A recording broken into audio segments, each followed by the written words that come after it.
It's Anand Chaudhary, a soon-to-be freshman in Monte Vista High School, and today I'm back with more conversions of trigonometrical ratios problems. So today, we're gonna. Last time we completed question number 6, so today we're gonna go and attempt to do number 7, and I think that's it. Maybe if time permits, then we can make one more video for number 8. So why don't we just head on into it and get started? So number 7. Number 7 says that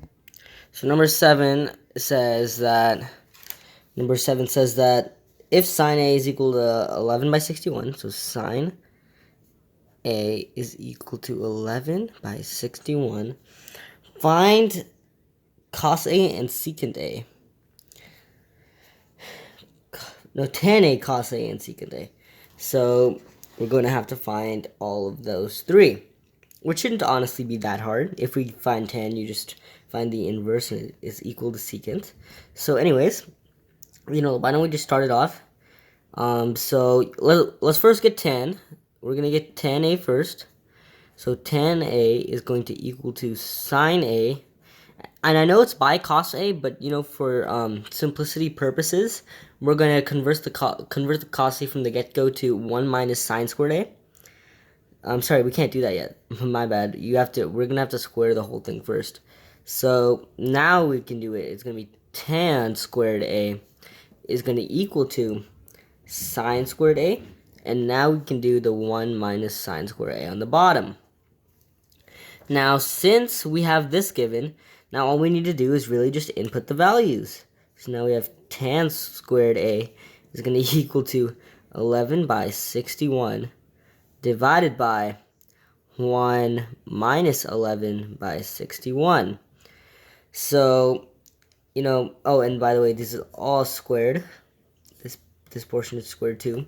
So basically, why don't we start off by finding out what the square of 61 is, because we're definitely going to need that. So 61 times 61 is equal to 1, 6, 6, 3, 6, 2, 1, 7, 3, 7, 2, 1.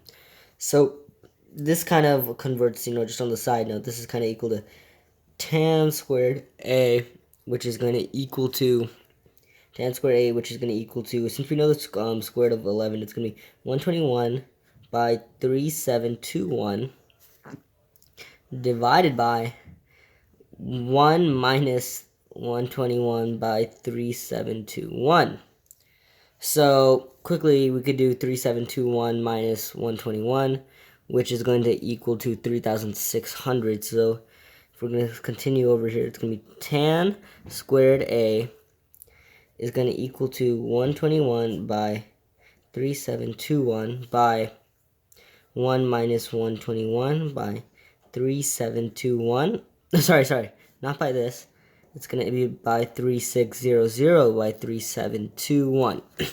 So 3721 and 3721 do cancel out, which is going to leave us with tan square A is equal to 121 by 3600, which is going to actually equal to tan A equaling to 11 by 60.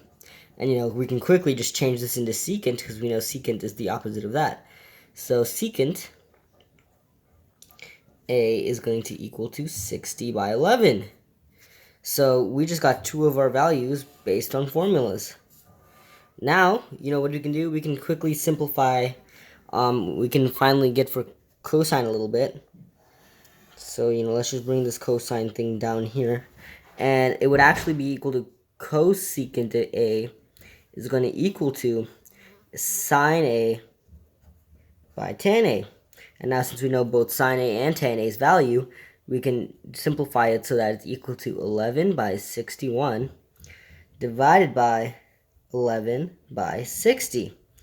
The 11 and the 11 will cancel out, and we will get the value of 60. No, wait. We will get the value of 60 by 61 over here for cos A. So cos A is going to equal to 60 by 61. So I think that's all we have time for in this video. We'll get to question number 8 in the next video. And so again, these are just basic conversions. These conversions, if you keep doing them repeatedly, will get in your mind and will definitely help you with doing the proof problems. So maybe you guys can watch these videos and then go back to the proof problems if you guys didn't quite get a hang of the proof problems. And so yeah, that is part 2, I guess, of converting trigonometrical ratios. And so thank you guys for watching. Please subscribe if you haven't, and leave feedback in the comment section below. Thank you!